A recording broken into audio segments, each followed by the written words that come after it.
Baik, coba saya ke Bang Rey. Bang Rey, kalau dilihat dalam kasus ini banyak yang menyebut adanya pertarungan dua poros ataupun Godfather. Anda melihat hal demikian?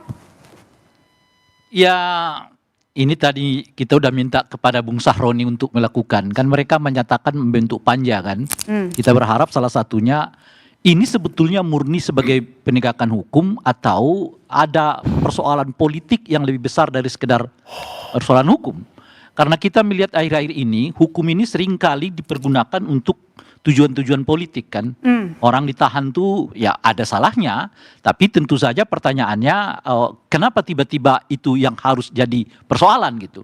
Sebagai contoh misalnya begini, kita lagi kalau pendekatannya sosiologis ya, kita ulangi lagi dulu kronologinya. Kejaksaan menahan 3 orang, salah satunya adalah bintang 1 ya. Bintang 2 anggota Polri. Oke, tapi setelah itu sebelumnya keluar surat untuk mengatakan melakukan evaluasi atau apalah apa yang disebut dengan EPG ini yang dilakukan yang diperintah oleh Kejaksaan Agung terhadap Kejaksaan Tinggi di seluruh Indonesia gitu ya. Nah, tapi sebelumnya itu kita harus tahu juga bahwa ada persoalan orang terkait dengan MBG yang diharapkan betul-betul itu dilakukan proses penyelidikannya secara meluas oleh kita gitu ya. Nah, tiba-tiba FA ditersangkakan oleh polisi. Oleh institusi polisi yang tergabung dalam apa yang disebut dengan Kortas Tipikor kan. Kita cek ulang kembali. Apa saja yang dilakukan oleh Kortas Tipikor ini sejak mereka dibentuk tahun 2024. Sejak era Pak Jokowi. Kortas Tipikor ini era Pak Jokowi ya, dibentuk ya. Benar. Sejak era Pak Jokowi dibentuk. Saya baca-baca, mungkin 1-2 kasus aja saya temukan. Kortas Tipikor itu yang tangani. Menarik kan secara sosiologis? Kortas Tipikor yang dibentuk oleh Pak Jokowi 2000. Banyak, tapi mereka tidak terbiasa mempublikasikan. Saya nggak tahu. Ya, saya kan baca sesuai dengan yang saya tahu kan. Ya, pagar laut itu mereka itu. Saya tidak tahu, makanya saya baca dengan yang saya. Jadi sejak 2024 dibentuk oleh Pak Jokowi, ya kan, tiba-tiba muncul kasus yang besar dan menghebohkan, tapi juga dengan proses yang begini cepat yang dilakukan oleh Kortas Tipikor. Di luar itu, yang saya tuliskan 2 kalau masuk itu 3 kasus yang mereka tangani.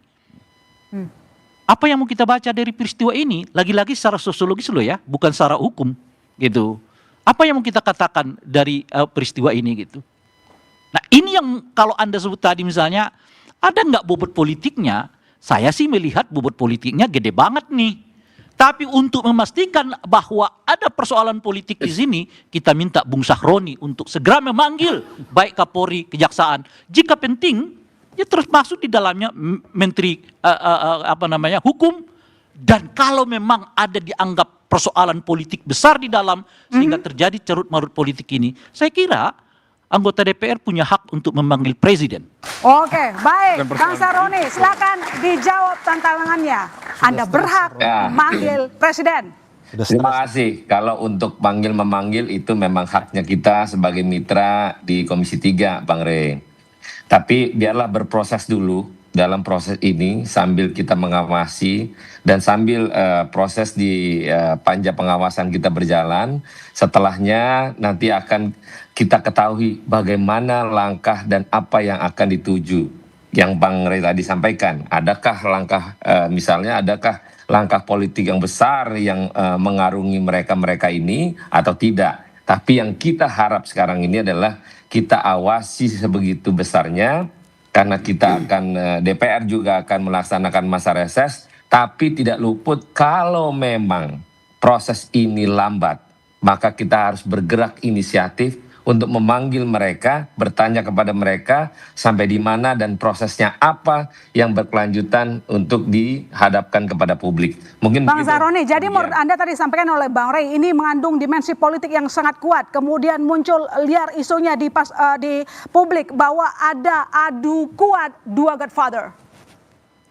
Ya, kalau ngomong masalah adu kuat kan memang beredar di mana-mana nih. Si A backingannya si B, si C backingannya si A. Tapi kita harap dalam proses penegakan hukum ini kita abaikan dulu itu masalah urusan ada Godfather lah, siapalah itu. Tapi bagaimana kita mengawasi proses ini, jangan sampai kita terlena dan lengah.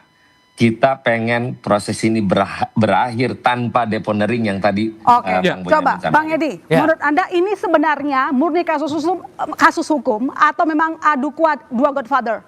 Saya melihat bahwasannya ini adalah murni masalah hukum ya. Dan kalau misalnya ada yang mengkait-kaitkan antara ada masalah di MBG ya, kemudian dengan kasus, saya kira tidak ada masalah, tidak ada kaitannya.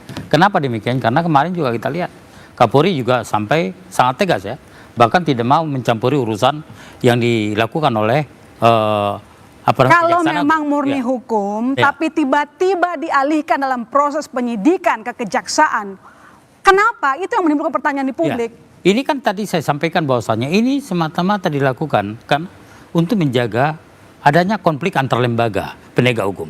Karena kalau ini dibiarkan, ini bisa berpengaruh sampai ke bawah. Yang suruh siapa, Bang? Ya.